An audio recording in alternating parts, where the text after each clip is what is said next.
I think I should start just by thanking the organizers for getting me this stage to be able to talk about India and tech innovation. I mean, so many brilliant minds right in front of me, all the dignitaries. Um, you know, See, let me start by innovation because the topic is India and tech innovation. You might think it's a very recent thing. It just started recently, last few years or last few decades. But no, that's not the case. As in like we Indians, we have been the innovators right from the beginning, and that has been the case. If you go back, let's say for the first time, it was in the Indus Valley civilization that metal alloys were used. So we Indians, we have been innovating right from the beginning. If we talk about today's world, we all are connected. I can see so many cameras, all the smartphones being used in computers and everywhere. What do we use? We use the bits and bytes. What exactly is a bit? It's a zero or one, right? And guys, where was zero invented? In India. So I don't know how the world would have been if it was not for the zero. Fast forward, okay. Today we all have a connected ecosystem. We all communicate seamlessly. It was all thanks to the pioneer innovation, how it all started. Dr. J.C. Bose, the pioneer of wireless communications. Otherwise, I don't know where would I have been. Fast forward, today we have such a connected world. Everything is connected. Like globally, we feel that we are all one. And it's all thanks to the network of thousands and thousands kilometers of fiber optics. Any idea who invented fiber optics? Or who do we call the father of fiber optics? It was Nrinder Singh Kapani, an Indian. So that's how deep we all are invested in terms of tech innovations. I'm sure you all charge your phones, right? You all do. You all use in multiple peripherals with your computers. Any idea who invented Universal Serial Bus or USB as we call it? Of course, an Indian, Ajay Bhatt. So that's how our history has been.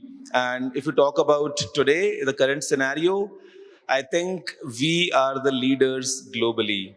Look anywhere, look around you, the phone that you are using or the software that you are using, who are the people sitting in the top positions? It's us, Indians. So the way we have been innovating, the way we have kind of achieved this position, it's a no-brainer that we have always, been the deserving ones.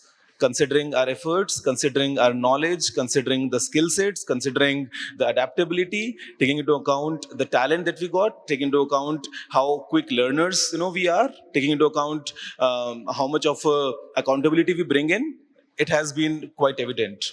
Now, speaking of digital, because today it's all about the Digital Innovation Alliance, the world is moving quite fast. The world is, moving fast in the digital space. Everything is going online, everything is well connected. But at the same time, what we experience globally is a digital divide. And it's not me, it's the ITU who says that approximately one third of the global population, which is around 2.9 billion people, they suffer from a digital divide. And it's a fact. Especially if you talk about the COVID times, it was quite evident because people who could not board the digital train were left behind. And in India, we have a different story. We have the story of inclusivity. We have the story of, bringing in everyone together in this digital space. We have been transforming completely. I still remember one of the speech by Honorable Prime Minister Modi ji when he said during the COVID times कि हम सभी को आपदा को अवसर में बदलने की जरूरत है. It was at that time that we completely transformed. While we were at the same time fighting, from COVID, we did not stop. We just went on and excelled ourselves in the digital space. All thanks to the Digital India program, which was it's just 8 years ago. It was in July 2015 while the program was announced. And the idea was to bring everything together to have the strongest possible digital ecosystem, which is not only kind of enabler for lots of new services, at the same time brings everyone together. And since then, I don't think we have stopped. I mean, today, as per NASCOM, we are the third largest startup ecosystem in the world. Guys, need some cheers, right? This is a big thing. So now, being in the position, and I'll tell you one interesting incident which Honorable Minister Rajiv Chandrasekharji told me while I met him, I think 2-3 weeks ago. He told me that once he was in the UK with a delegation of all the entrepreneurs from India, and while he was in UK, I mean, he got this information that many of the UK ministers want to meet him, and he told me that he was surprised that what exactly is the scene, why exactly everyone is trying to meet him. But the reality, he told me, was that everyone was trying to meet the entrepreneurs who flew in from India, and they were curious to know that what is the secret sauce of this successful entrepreneurship journey in India. And in response, he told that, there's no secret sauce. I think it is the brilliant minds, at the same time, the enablers, the kind of, different schemes from government, the way the Indian market is, the way the Indians are. I think it's all about, just doing the right things and the success will come in. So this is how we all started, and this is how we are right now.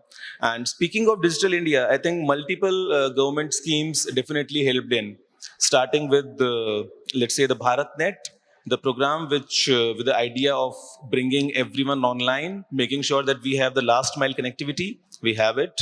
At the same time, we also have the e-hospital app, which is very useful in terms of delivering the right healthcare to the people maybe living in the remote areas. We definitely have it. At the same time, making sure that the internet stays secure, we also have the cyber Swachhta Kendra, just to make sure that the internet is clean and it's free from any kind of malwares and different attacks, let's say. At the same time, how many of you have tried the e-rupee? Is there anyone tried e-rupee? Feels nice, right? You have your digital rupee in the screen of your phone. Yeah, you can choose different currency notes, and feels like a different feeling altogether. Like instead of wallet, you have the money in a digital form in your phone. So these are a few of the things that we have seen all around. Aadhaar enabled payment system, for example, was such an enabler. We have the Prime Minister's Jan Dhan Yojana, bringing everyone online. And I'll tell you something personally. While I was growing up, now I'm not too old, I'm just 32, but while I was growing up, I always had this thing that, earlier back in the days, we used to hear statements like if the center releases 1 rupee for the benefit of the people, it's only how many pesas would reach? Anyone? You all have heard this, right? 15 paisa. So that's like 15% of the benefits. But today, because we have such a strong digital network, which is, I think, pretty capable to identify the beneficiaries and is able to deliver the benefits directly to them, today that 1 rupee is, I think, translated to exactly 1 rupee. So this is the kind of world that we are living in. We have QRs everywhere. I mean, all around us. There's not a single place. I mean, you can go to a small stall street side, a guy selling coconut water. He would definitely have a QR sticker just for the one tap payment. So I think the way that we have adapted, the way that we have transformed, it's completely mind blowing. The simple fact being that we have a population of 1.4 billion. We are not talking about a small city or a small pilot here. We're talking about the world's biggest population. And I mean, it's definitely a matter of pride because it has the inclusivity. Government is doing certain things, but it's us, people, who are able to translate them for our benefits. And we have been such quick learners all around. I'll tell you an interesting thing. How many of you are using 5G here? Can please raise the hands? Oh. And I'm sure the experience has been game changer. Like before 5G and after 5G, it's like two different worlds. Did you know that India right now has the fastest growing 5G network globally? You have idea about it? I'll tell you a personal experience. So I went on to a bike trip in Shillong, nearby Shillong in Meghalaya. And because I live on the internet and I can't stand without it, like, even for, let's say, 1 hour. So while I was doing the bike trip, it was a very remote area and we had to go to a homestay, like right at the top of the mountain. I was curious the entire way that, will I be able to get the internet over there or not? Because if not, then I might have to return to the city just to make sure that my work is not affected. To my surprise, when I reached there, not just there was internet, it was working quite fast, maybe because of the less number of users in the valley. At the same time, I learned that the kids in that homestay, they were using internet for all their digital learnings. And it's been going on like, let's say, last 2 years. So this is the kind of connectivity, this is the kind of strength that we have in our country. And it's definitely a matter of pride. I mean, I have been making videos for almost more than 7 years now. And I have been talking about technology through my YouTube channel. Till date, must have made more than 5,000 videos, which have combined, I think, have a viewership of more than 4 billion, if I'm not wrong. And it all started as the Digital India was going on, because it was in the month of July 2015, as I told you, and I started in the month of October. We have such a strong ecosystem, we have such a strong, well connected ecosystem that just for a matter of fact, from YouTube alone, the way the creator economy is growing, YouTube has contributed 10,000 crore rupees to the GDP of India. This is a big number. At the same time, this creator economy, all thanks to this connected world, has been able to generate more than 7.5 million jobs, directly or indirectly. So it clearly shows that it's not just about the services being available; it's about how we use them. COVID happened, we had the lockdowns, but the best part was that we were still digitally connected.